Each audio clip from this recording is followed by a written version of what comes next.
Ils sont arrivés à Paris bien décidés à se faire entendre.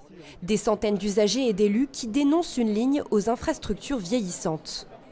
Le voyage aura duré plus de 6 heures pour ceux qui ont pris le train de la colère, comme ils l'appellent, à la gare de Cahors ce matin.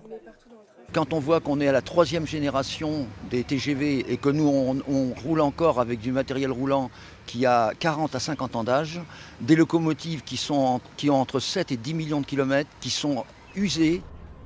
Cette ligne intercité relie Toulouse à la capitale en passant par Limoges et Orléans.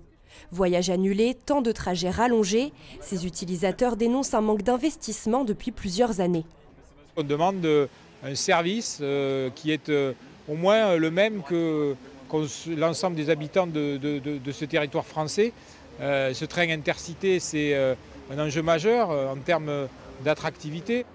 Selon les associations d'usagers, un train sur 5 serait en retard et le confort inexistant. Dans mon annonce de chef de bord, je dis le matériel est aussi vieux que votre chef de bord, il a 48 ans, il n'y a pas de Wi-Fi à bord.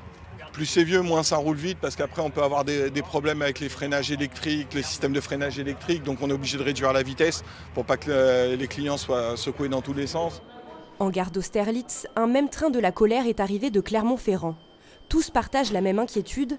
Les premiers travaux engagés par l'État et la SNCF vont interrompre la circulation en pleine journée dès l'été prochain pour une durée de 6 mois. On est de 2 lignes complètement sinistrées avec des pannes de locomotives sans arrêt, des suppressions de trains. Et puis là, avec ces travaux, nous, à Argenton, on va rester 12 heures sans intercité dans la journée. Ce n'est absolument pas concevable.